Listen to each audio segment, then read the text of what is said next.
Thanks, Akshit, for coming on today's episode of Mera Pehla Crore.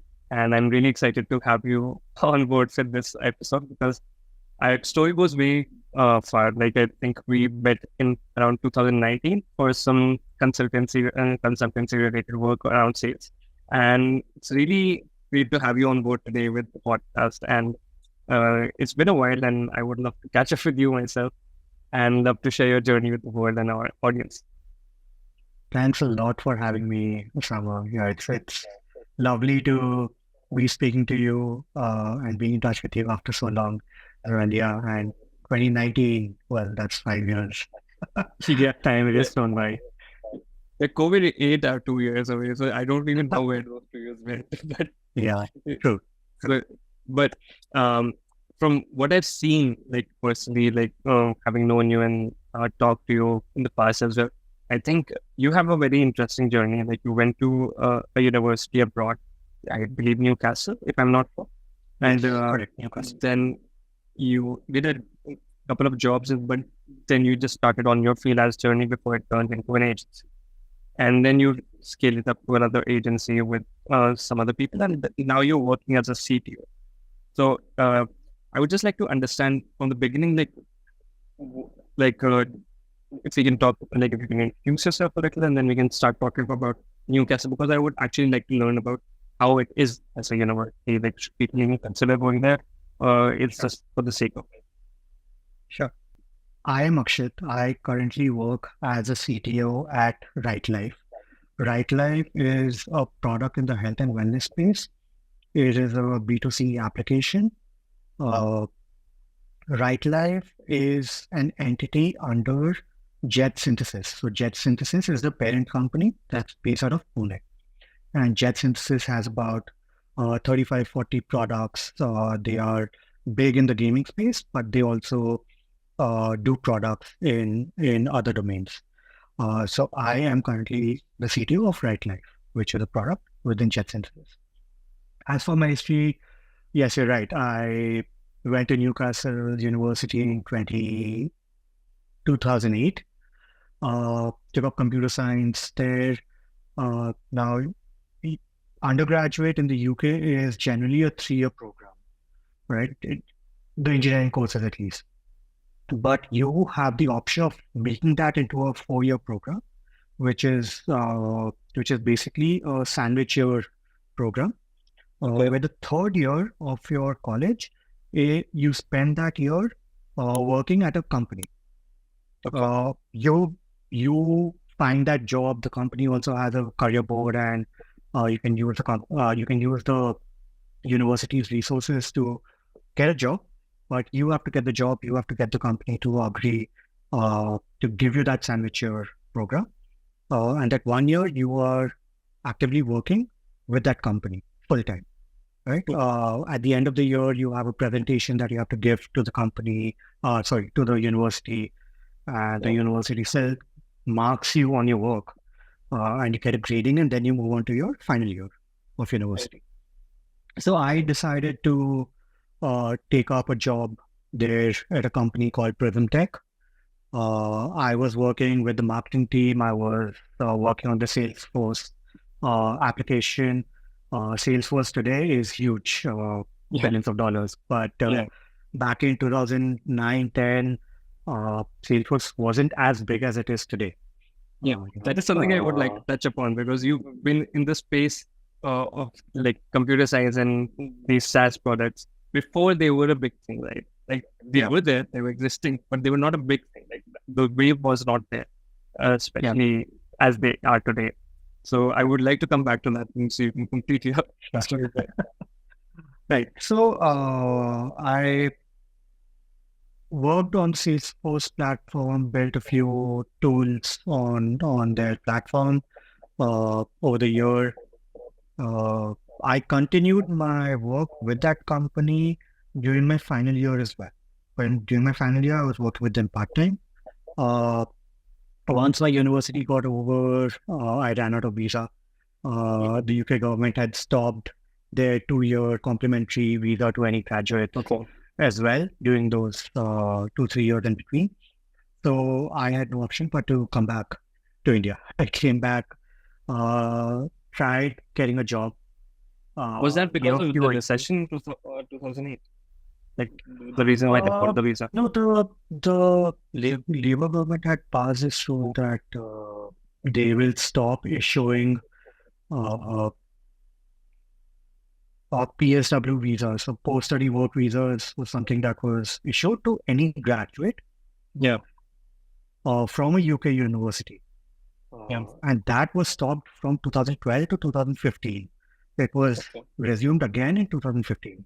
So I was one of those people that missed out. So I had the option of not doing a sandwich year program and getting that 2-year visa, or taking up a sandwich year program and maybe not getting the visa, So I chose to obviously take the sandwich year program. I was getting a job. I wanted that work ex. Like, what you have in hand, do that, take that opportunity. So I took that. I didn't get the visa post university. Came back to India. Gave a few interviews. They were horrible. Like, I remember one interview where the interviewer was asking me what are the shortcuts on Eclipse. Eclipse was a ID then, was a development tool that we used to use. Then, and the interviewer was like, what is a shortcut for XYZ commands? I don't know. Like, not everyone would use a shortcut in that time. And he just vanished after that call. So that was one incident. But similarly, there were few other interviews that either the culture didn't match, or the money didn't match, or the work itself was not good enough. And especially having worked in the UK for 2 years, like, I was used to a certain kind of work environment, I didn't get that. So speaking with my friends, etc., I came across Rishabh, who was also back in Delhi. He was looking for work, was in the same boat as me, because he was also working in the UK and had come back and couldn't find something similar.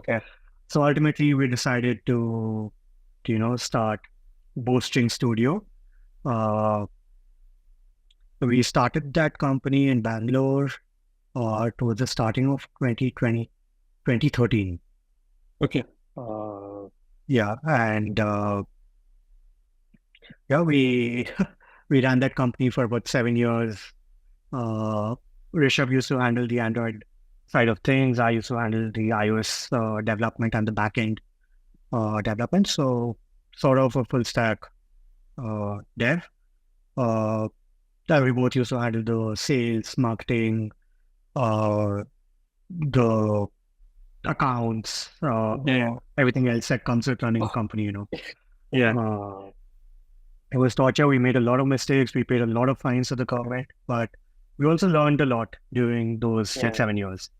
It was difficult for us to scale at that time, not because we never tried. It was because we sort of enjoyed what we were doing. We were both developers ourselves. So differentiating between growth and development was a bit of a challenge for us, and we both were enjoying development at that time. We were growing ourselves, we were upskilling ourselves. So we decided to not scale too much, just get the team up to 4-5 people. We were developing, we used to work with clients one-on-one. There were lots of months where we just had that one client and the entire company used to focus on that one client's projects. So we wanted to deliver quality work, get that done. Post-posting, after 6 years of doing the same thing, you feel like, now it's time for a change. You want to do something else. Which is when we sort of ran across another partner of ours. We had bumped into him across multiple companies previously. He was a backend expert. He handled the web side of things. Me and Rishabh handled the mobile side of things. So it just made sense for us to come together and start working. The first client that we signed together was Bijak. Bijak is an agri-tech company, and it is on its way to becoming a unicorn soon. Uh, we worked at Bijak for 6-7 months, did some good work to lay their foundation. In fact, I got a call a few months back from the CTO of Bijak, Mr. Bedwal. He sort of went on that the groundwork of the foundation that you had laid for Bijak, we still use that. We've built on top of that, but the foundation is still something that you laid for us at the company. It was so good to hear that after 5-6 years, after the company going from 20-25 people to 200-300 people, they're still using something that we developed in our initial days. So that was a good validation. Yeah. It was good to hear. Before we go on to your journey at default, so I have some follow-up questions for your journey at NewCAST and for your journey at boosting. So, I believe that you went to NewCAST in 2008, right? Yes. So I think it was peak recession at that point of time. Yeah. But I think you might have gone slightly before the recession started, because I'm assuming that session starts around like June, July or something. No. The session started in September. And it was peak recession because the conversion rate at that time from Indian rupees to GBP was over 100 rupees per pound, which used to be around 70 rupees before, 72, 73 before that. So when I was going to university, I applied for my visa, everything. My visa was rejected the first time. And I didn't attend my university's freshers week because I had to reapply for my visa at that time. And my father just ended up paying the entire first year's fee in one shot at 100 rupees per pound. And that's when I got my visa. And I did attend the first day of university, but I missed the freshers week. I remember this clearly, that it was peak recession at that time, and that's when I went. It was the same when I came back. During my entire time at UK, the conversion rate was 72, 73, 74. It was around that. When I came back, 2012, it was again 100 rupees. But you were doing computer science at that time, right? In UCAS. So I think it was a fairly new, at that point of time at least, it was a fairly new branch of engineering that people were venturing into. Like, people were crazy about mechanical and civil in terms of engineering, but in terms of computer science, it was not very well known. Very few people were getting in. Very highly skilled people were getting in. So did that scare you a little because of the recession, that job opportunities will be less since the fairly new? Well, I was too young to even think about this at that time, and I had 3 years in front of me. So I knew about recession. I knew what was happening with the world, with the economy, but I could not relate at that time that my career is going to be affected because of this. And honestly, 3 years is a long time, at that time.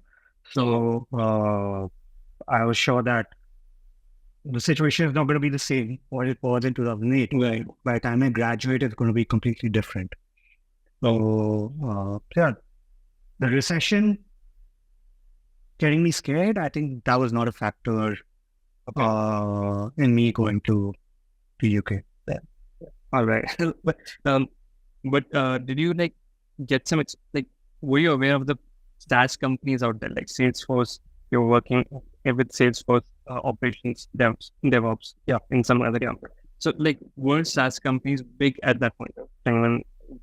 Am I the only person who did not know about those companies back then, or was it a slightly hush-hush thing and only the big companies were there?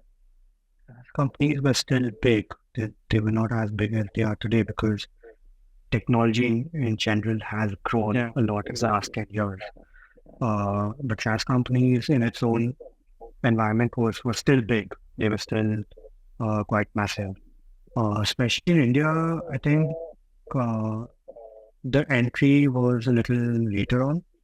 We were not as exposed to the Western market in 2009 as we are today.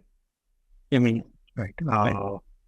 I mean, all of this started after smartphone revolution, after the iPhone came out, and then the Android smartphones started to come out. All that. But before that, it was still small. But in the UK, in any decent sized company, there SaaS was still a big thing, and that was still the backbone of most of those companies. And the company that I joined was a multinational company, so they had offices in 4 countries, including the US, UK, and a few European countries.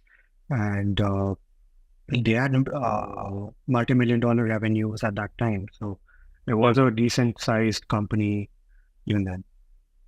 Right. And so what did the salaries back then look like? Because we know that salaries of software developers really blew up in the recent past, especially after the remote culture. What was the salary of these tech jobs back then, like average range, what you could expect out of college? Well, out of college, I think a decent job in the UK was around 30 to 35,000 pounds, which is 35 lakhs, around that. The sandwich year program, you would get somewhere between 12 to 18,000 pounds, which was pretty standard at that time. I honestly am not aware of what the sandwich year salaries are today. But today, a decent graduate can get somewhere between 50 to 70,000 pounds out of college, out of university. So that's the sort of inflation that I've seen in the UK. In India, I am not too sure. I don't think I recall the numbers from back then. But what was the salary that you were expecting when you came back to India? Around 8 to 10 LPA. Yeah. And you were not able to find that like a good job at that point of time in 2013? Yeah, I mean, either the culture didn't match or the work itself was not good enough.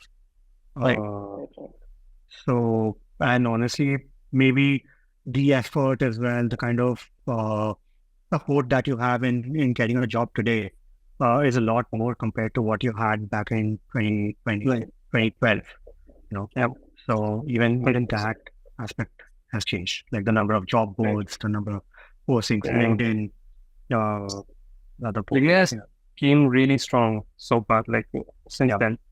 And I truly, a lot of jobs I personally got to LinkedIn, to be able to connect with people and just tell them that I applied for a job on AngelList and then connect with them personally here. And I think that helps.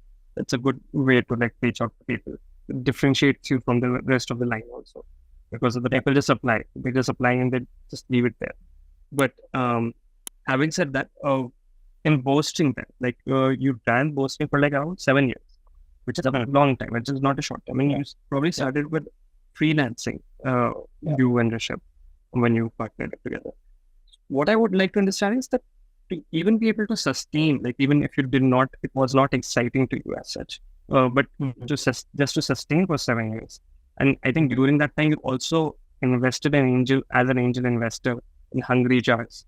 So how were you sustaining the boasting studio? How were you getting clients? How did you get your first initial clients?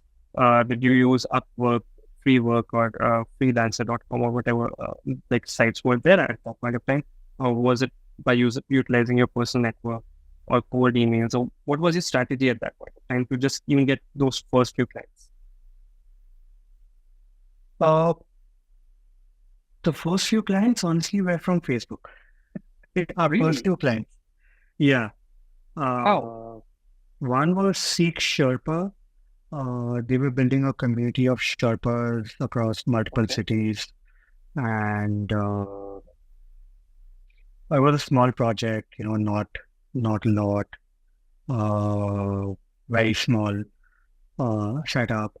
The other was well,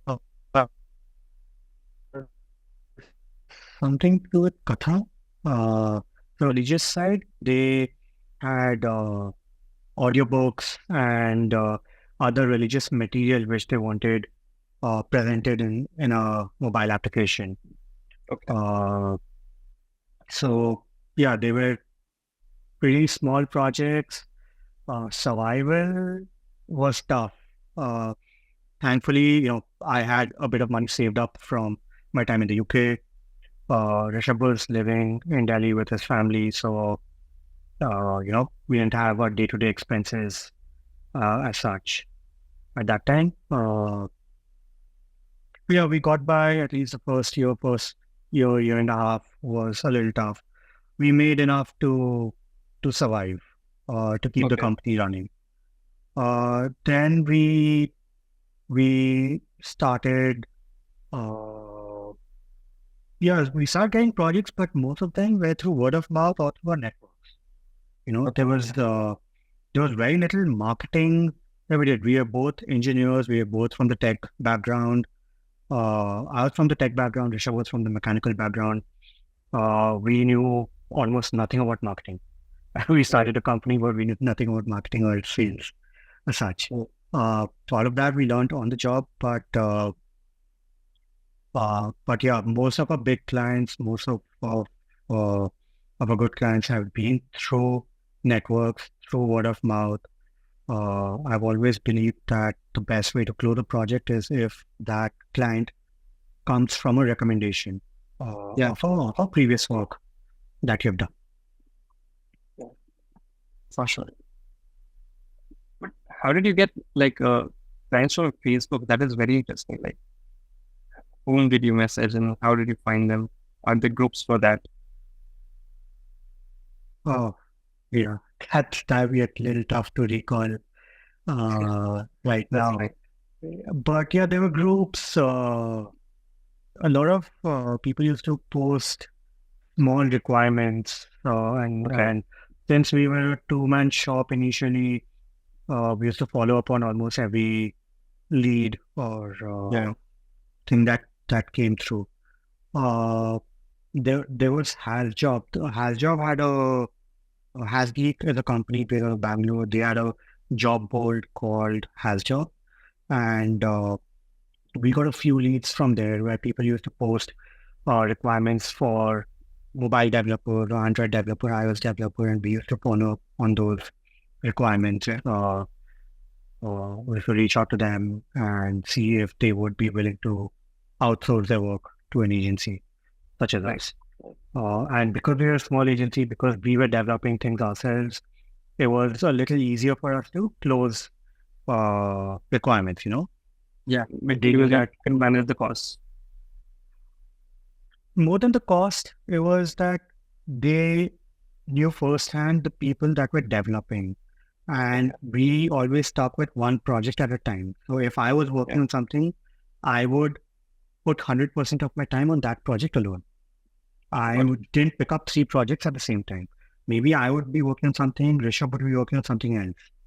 That is something that we did, but both of us working on 5 projects together is something that we didn't do at all. Got it. So that helped us close a lot of projects. Makes sense. How much were you able to grow the revenue at that point of time? Like in your journey of 7 years, what is the big milestone that you were able to touch for Boasting Studio? We started, I think our first year was just about 80,000 in revenue. Our next year was about 3 lakhs or something, and then we grew up to about 8.5 lakhs. Towards the end, we were touching, close to 1.5 to CR in revenue. It's a great journey, slow but steady. Yeah. Especially considering that it was just, the two of us mainly and a few supporting hands. I think the growth was decent. Obviously, if we had built out a team and actually grown out the company, the revenue would have been multifold, which we ended up doing at default. Exactly. Yeah. But so, what about your journey with Hungry Jars? Like, how did you come across that venture? And like, was that your own venture, or you invested in someone else? Well, there was a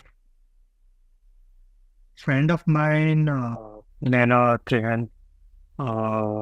We used to work together. She used to work out of our office in Shahpur, and we were both foodies. Like we all were foodies. We used to chill. My mother made pickles and she'd send them over to me here.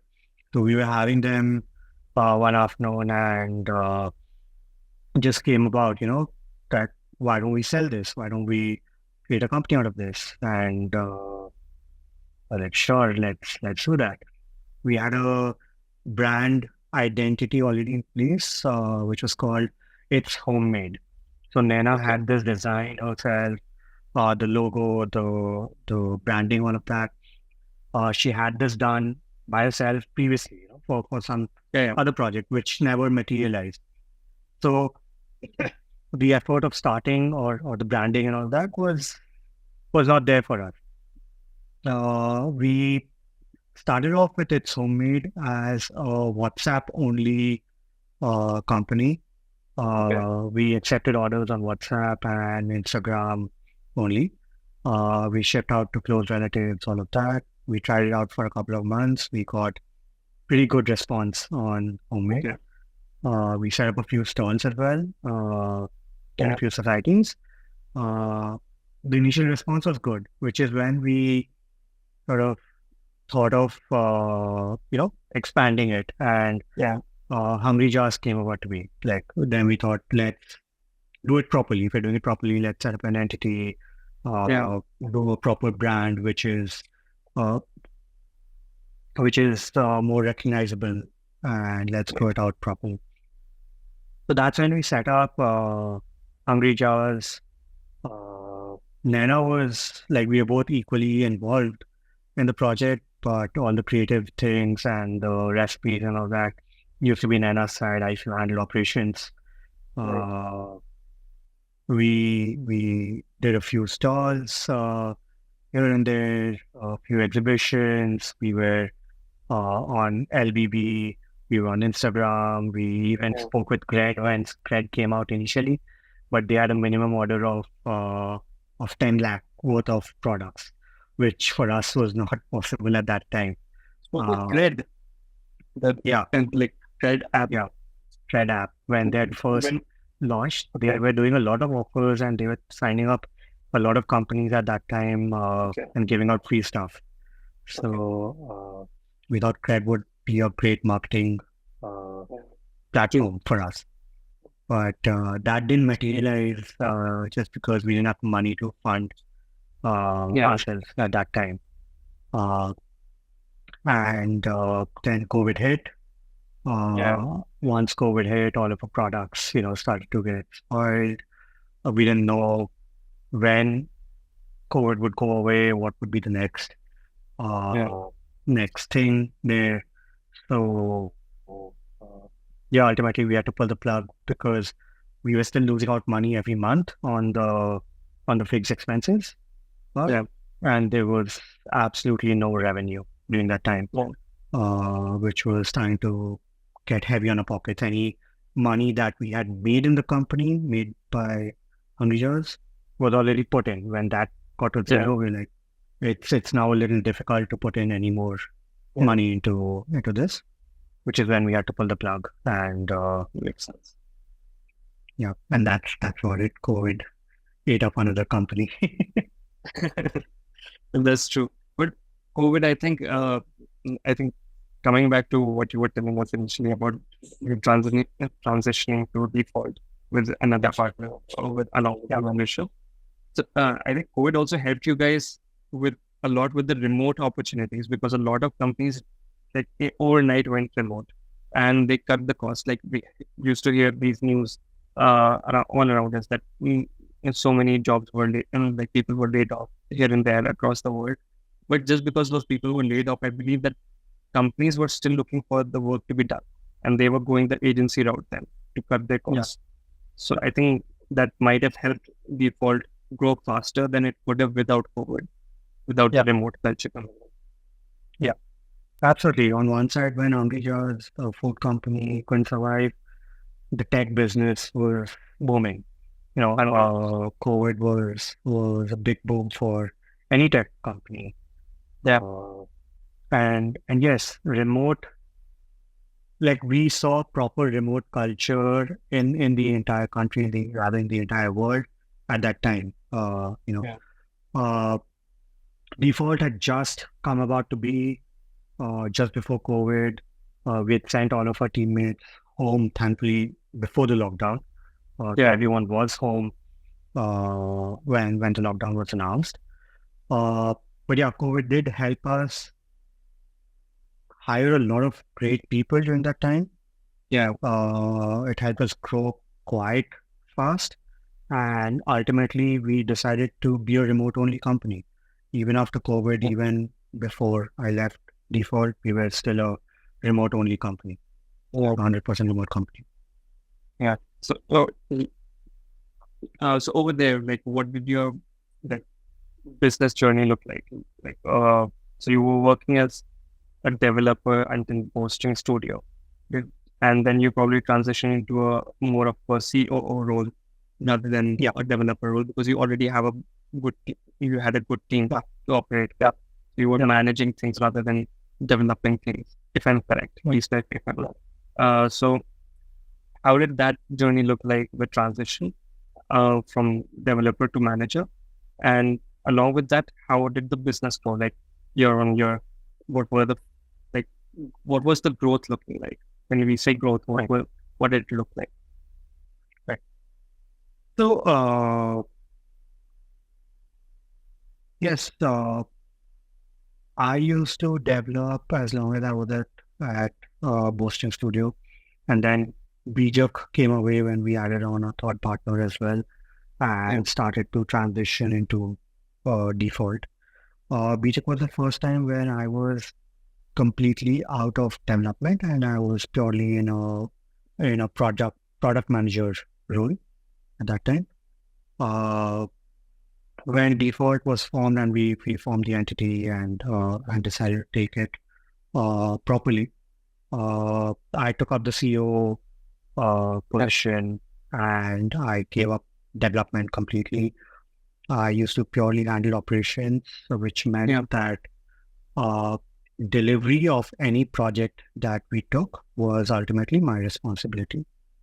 And the sales marketing team would lock a project, lock a client, convince a client that we're the right people to do it, post that, gathering all the requirements, to assigning the developers, to making sure that the product is built of a certain quality, the output, the Q&A, all of that was my responsibility. Along with this, I also took up the accounting position, and all of the accounts sort of was handled by me at Default. As for growth, yes, we did see rapid growth at Default. The first year was around 2 CR. The first year? Yeah, because we already had clients, like Boosting had clients, Varun had clients from his thing. We both sort of merged and formed Default. So our clients that we had continued with us. We informed them that we have rebranded, formed a new entity and all of that. But the kinds of projects that we did was with us. COVID had hit, so we got more projects during that time. We started a new vertical of developer outsourcing as well, which went really great. So we did a couple of crores in our first year itself, which grew up to around 5 CR the next year. And in our final year, or rather in 2022-23, we closed that with over $1 million in revenue. It's great. I think that's still a dream I know it is for me, but that's literally for a lot of businesses out there to be able to touch that $1 million mark in one fiscal year. And I think that's a great milestone to have in life, like to be sure of that you were able to do something like that. I don't think, even once in my lifetime, it's not a small feat. It's like, I'm talking from my own personal experience, not saying anything to like anyone right now. I think that's something that I would really like to touch in my life at least once, because I want to prove it to myself more than anyone else out there. I'm sure you will very soon. Inshallah. But Default also came up with this interesting marketplace sort of model for companies, right? Like Top Data or Upwork. Where you were just helping people get developers. Yeah, developer outsourcing, where we had developed a pipeline of getting quality developers vetted by us, and we would ultimately get them deployed at companies across our network. This formed sort of around 50-55% of our revenue, where the other 45-50% of our revenue was from projects that we did. We were good at that. We knew what we were doing. We had done that for the last 7-8 years now. So we knew the in and out and how to do it. We set up a team with project managers, developers, Q&A, etc., and made sure that they executed properly. I'm pretty sure you must have interviewed a lot of developers. Like thousands of developers. Exactly. So, and I think this is a very hot topic in the market. I think I've seen it for like 3-4 years myself, that there's a lack of quality. There's not a lack of resources when it comes to applying. But I also saw someone from my network post that we reviewed around 30,000 or something applications, and they were only able to find a couple of good ones, like less than 100. So I think that's not specific to them. It's a generic problem that happens to people. So what do you think is the biggest skill? Like, what is the gap that people are having? Is it the skill gap, or is it the language barrier also? Because sometimes I feel the person, like there are many people in India who are highly skilled, but they don't know how to sell themselves. They don't know where to put 2 and 2 together in order to get the outcome for the like interviewer. So I think a lot gets lost in translation also. But I'm not saying that's the majority chunk, but I'm saying that's a chunk of that pie. So what do you think are like top 5-10 reasons or like things that you noticed when you were interviewing people of why you could not hire them? What were like criteria like? So before I get into that specific question, I would say that the interviewing, at least for me, is different when I'm interviewing for my own team versus when I'm interviewing for a marketplace, right? For a marketplace, I do not know which company is ultimately going to look for that candidate, which company is going to recruit. But if I'm interviewing for a marketplace, I need someone who is strong and who can clear interviews across multiple companies. Right. So I would look for someone who is skilled and someone who has good communication as well. The two most critical things, according to me, right? But when I'm interviewing for myself, for my own team, right, communication, although it's important, is not a barrier. Like I have done interviews in Hindi as well, because the person might not be fluent in English, which is absolutely fine. But if you're speaking Hindi, can you get the work done? That's what's important to me. Culturally, do you fit? Do you have the right skills? Can you grow yourself? Do you have the ambition to upskill yourself, to grow yourself, to keep learning? With that, if those things check, then communication is a relatively lower barrier. But I still need the person to be able to grasp what a team is speaking. Like if I'm holding a stand-up call, if there's a proper brief given, the person should be able to understand what I or anyone else in the team is speaking about. If they're going to come and again spend the next 1 hour trying to understand the same thing again in their own native language, then it's a problem, because you're wasting time of another person as well. in the time, So understanding, you need to be able to understand in whatever language. When you're communicating, when you're speaking, it can be in your own language, it can be written, it can be anything. It doesn't matter, as long as the core is communicated to the other person. Yeah. So, and I have interviewed a lot of people. I think the biggest problem that I face today, even today, is a skill set. And this is especially true for QA. Like, if you're interviewing for a QA candidate, I think for me the ratio is if I do 1,000 interviews, I might get one good candidate. Okay. Which is not the same for maybe React or Python or some other language. But the number of people in the QA field is just too many, and they're not skilled enough. They think it's an easy job. Most companies do not consider QA to be an important enough role by themselves. They think, I just need to make sure that the feature is working, that the design is okay with what is on Figma, and that passes. But QA is a whole lot more. There's a lot of automation that goes into it. There's like a QA needs to be involved in the product discussion from day one till the end, which is not the case in most companies in India right now. Yeah. And so for me, hiring QA has been the most difficult position for the longest time. Other positions are still relatively okay. I'm able to hire them. Okay, it's still 1 in 500 or something. If I talk about just the skill set of a person, according to me, the biggest challenge is someone with an okay skill set ends up getting a job at a big company, and his peers, his friends, everyone thinks that skill is good enough for any job. So they will never make the effort of learning more than that. Right.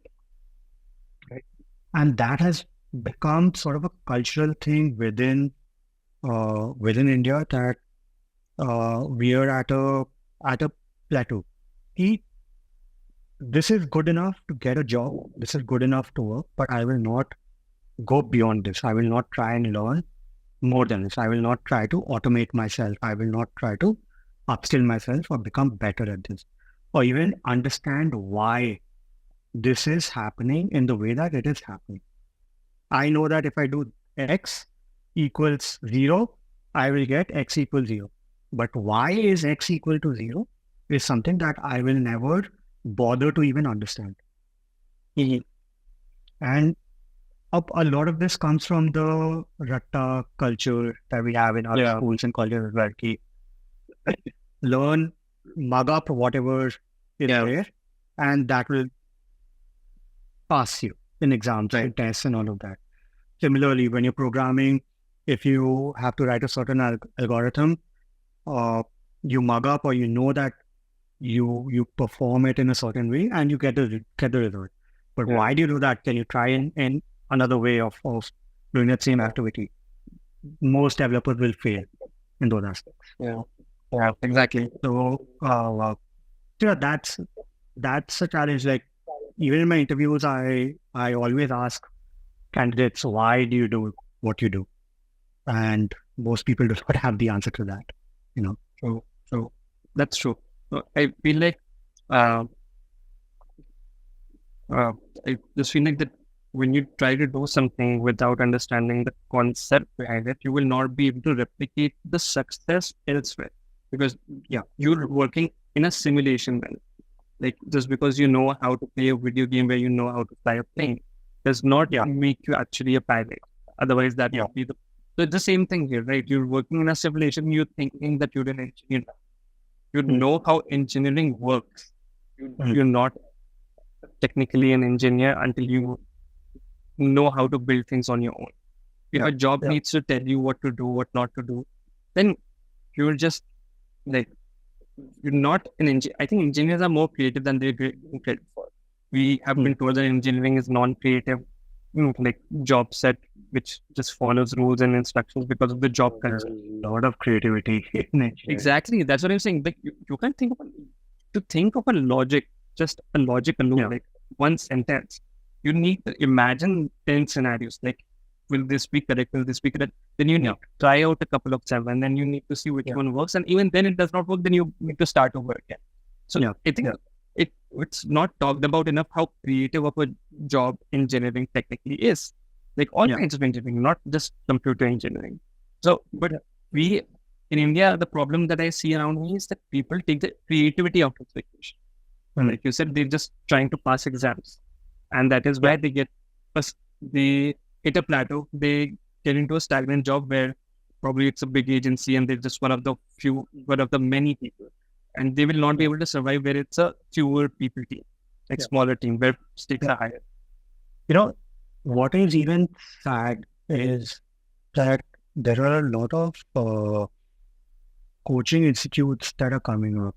There are lots of these companies, smaller companies that are coming up. And in the last 3-4 years, what I've realized is that a lot of these coaching institutes are also training their engineers to pass interviews.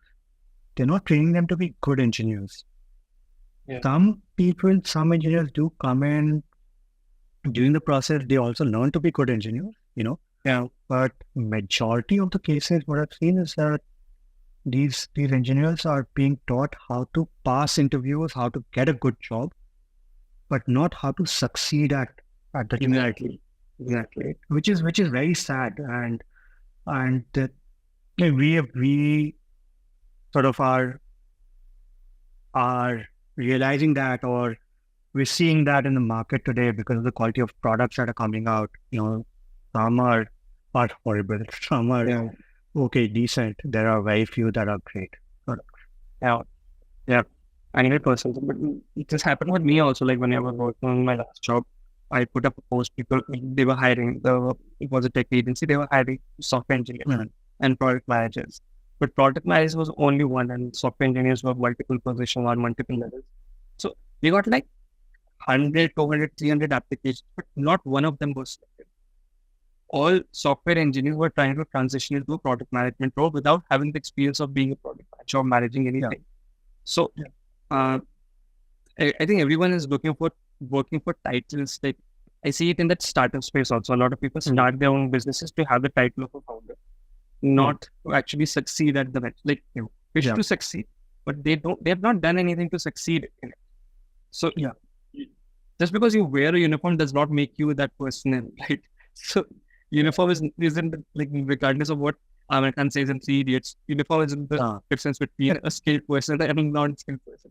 It might be a difference between privilege and non-privilege, but it's not the difference between skilled and unskilled person. Absolutely. But I think you are one of the few people that I know who have transitioned out of a successful agency into another job and as a CTO of RightLife. So what led to this transition? Like, what did you think that now is the time that I need to move on in my life and then work as is going back to a job slightly difficult now after having worked on your own for the past decade or so? Right. It was a big thing for me to take up a job itself. But although Default was successful in its first 3 years, the final year was not going that great, and I felt like I was stuck somewhere, and it's getting a little difficult for me to get out of that. And I didn't see a way out, to be honest. Like you're stuck in quicksand, and it's slowly pulling you in. You're trying to get out, but you don't know how. There's nothing to hold on to. That was the feeling that I got in my final year, and a lot of that is to do with AI coming into the picture itself, the general market, the general tech market and the outsourcing market that's there, and other factors in general, that that made me feel that. So, yeah, I basically thought of moving out of default. It was not necessarily a job itself, but I wasn't sure what I was going to do. But naturally, the minute you put down your papers or you inform your partners that you're doing this, anxiety starts to take over, and you start reaching out to people. Ab kya kare? I want to do something. Yeah, I'm in the market and all of that. So one of the clients, one of the ex-clients of the company, sort of,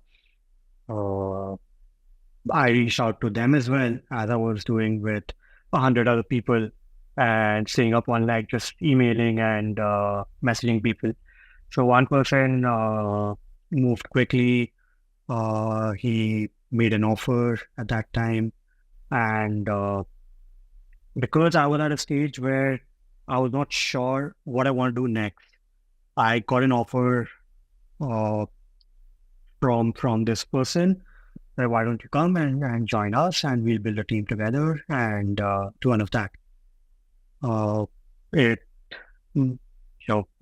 bit of to and fro there, made sure we are on the right page, and then I ended up taking up the job. It was a big decision because I didn't know if I would be good at a job. I'd never done a job in India, and the last time I would have a job was in 2012. Which was more than 10 years back. So it was definitely a big decision. Also, for the job, I had to move from Delhi to Pune. It was an on-site, 5 days a week sort of work.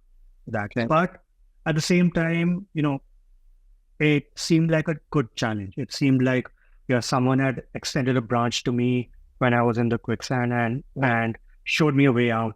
I went on to it, moved out, and I thought, let's take a few more steps from there, see what's on the other side. So it was new.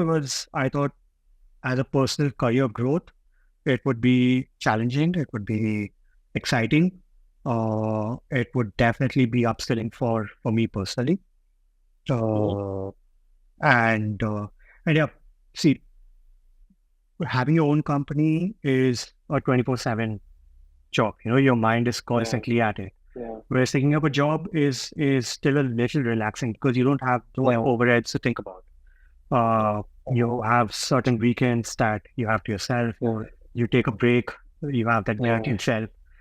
So those are pros. Obviously, the cons are there as well for a job. But I wanted to sort of experience the other side of things as well, and finally spoke to a few people.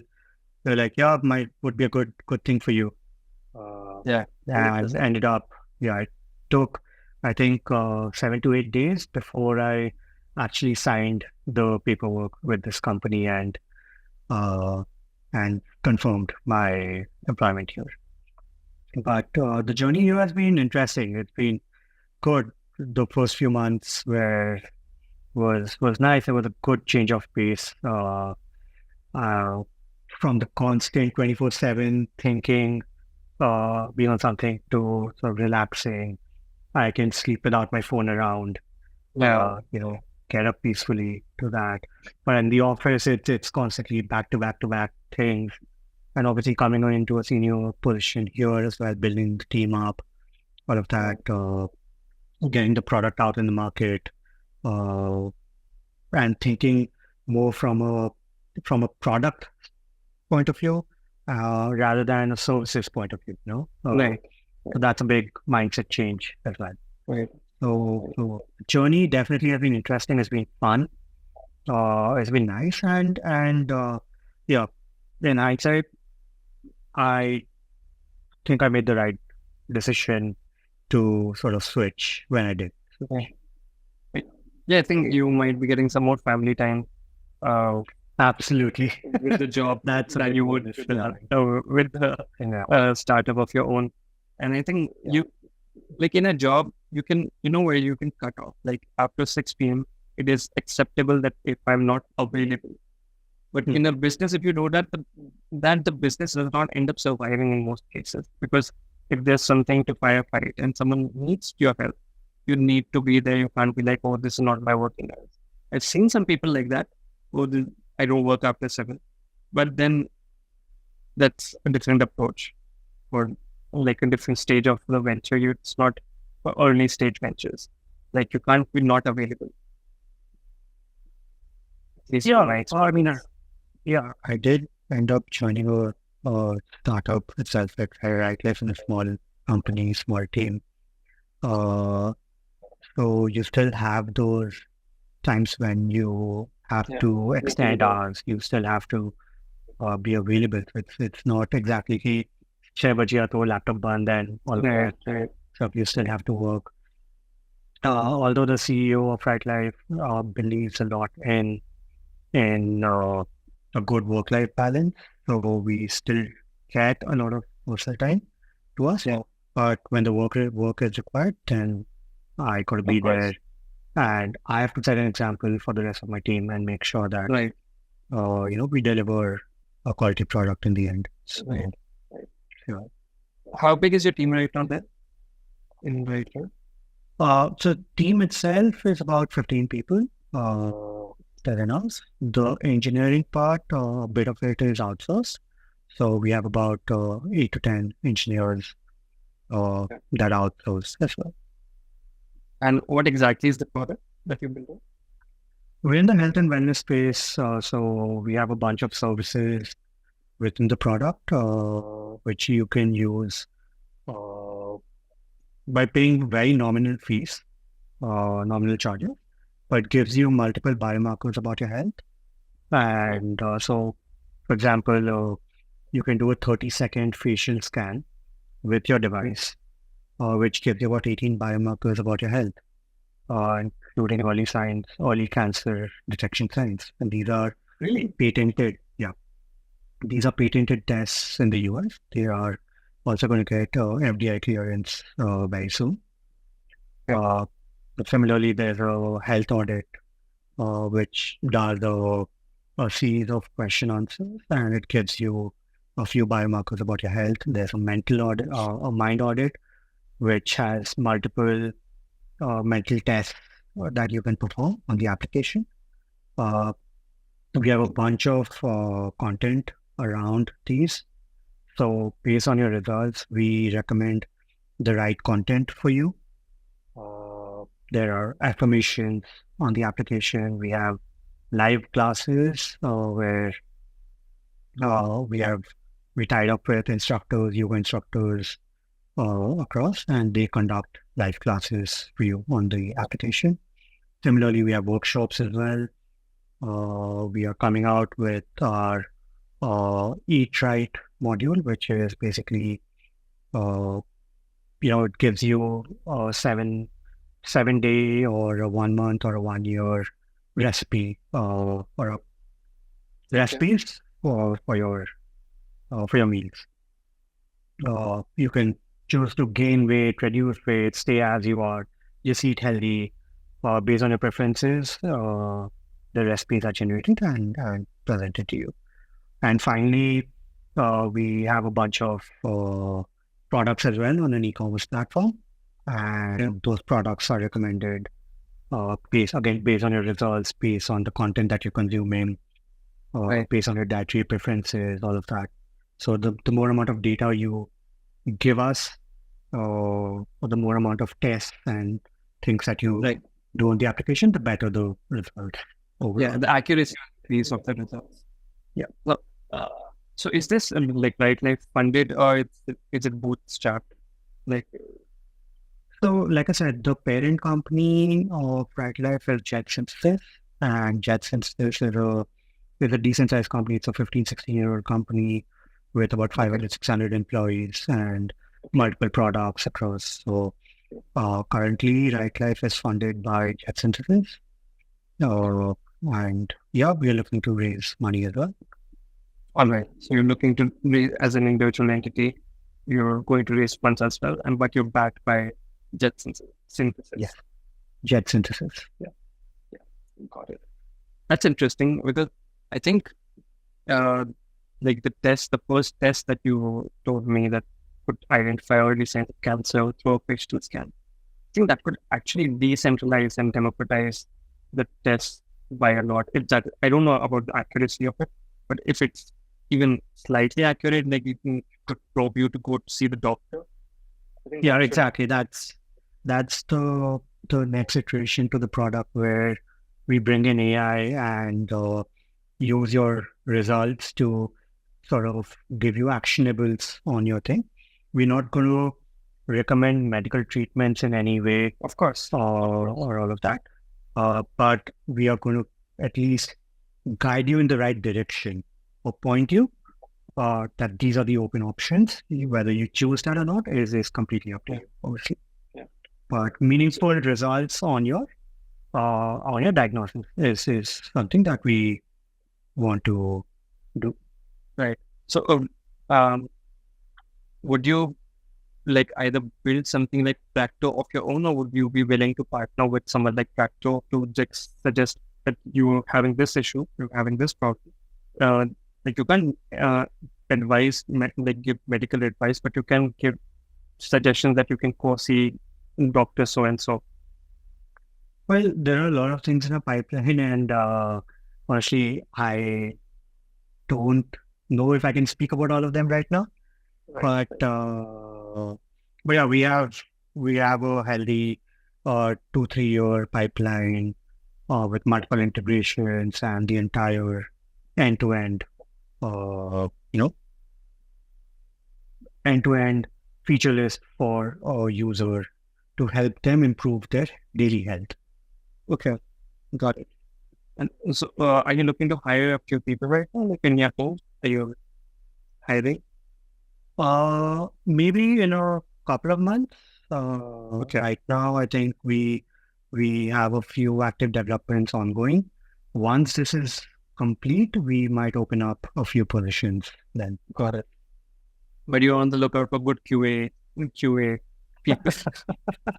Like good QA, good developers. I'm always on the lookout for those. They're hard to come by, but when they do, it's good to grab them and keep them, because there are developers that are still associated with me even now. And time and again, when I don't need some work done, I can always reach out to them, or they reach out to me when they need support on something. But yeah, the good developers stick around. They're there in the network, and yeah, they're hard to come by. Yeah, I will sure. And like one last question, because we were talking about QA. Is DevOps related to QA in any way? I'm just trying to understand myself. Like, no, what is DevOps like? Like, is it important in India? Because I'm seeing it booming in US and UK.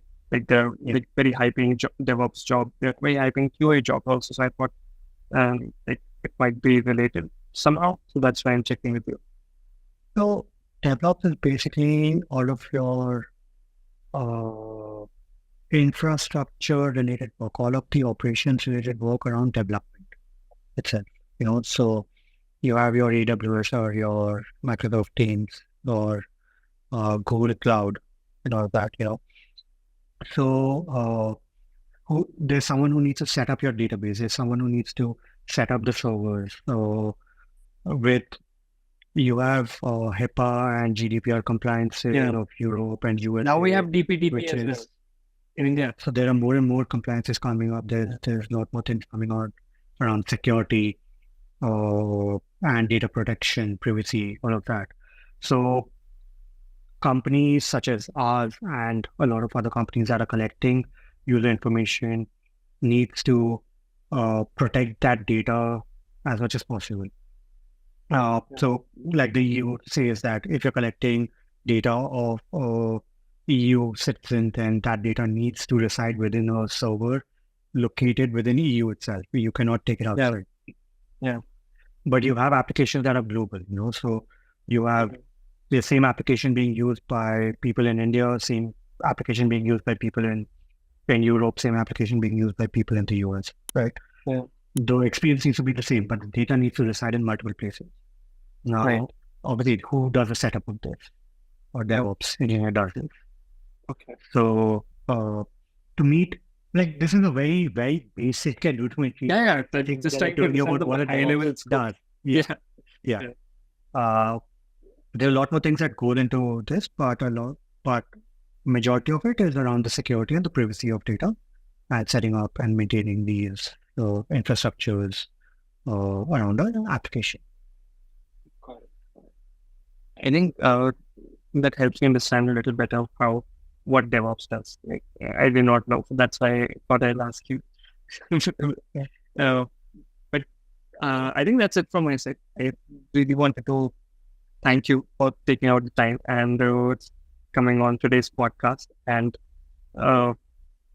you shared your journey so candidly, so honestly. I really, really appreciate it. You were very transparent with everything. I think anyone who watches this episode will find a lot of value in what you had to say and learn from your experiences rather than just go about making the same mistakes, because this is what I noticed with first time founders. They don't make unique mistakes. So it's better to learn from other people's journey.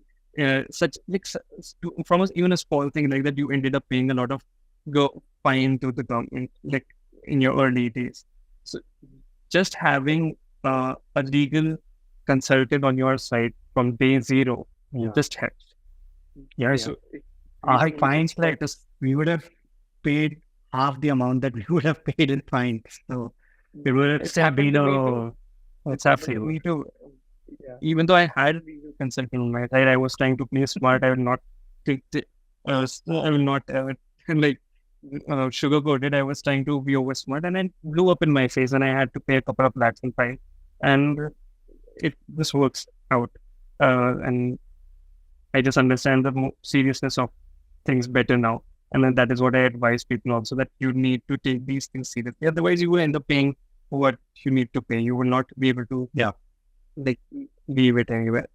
But thank you so much, Akshit. It was really great speaking with you, reconnecting with you today after so many years.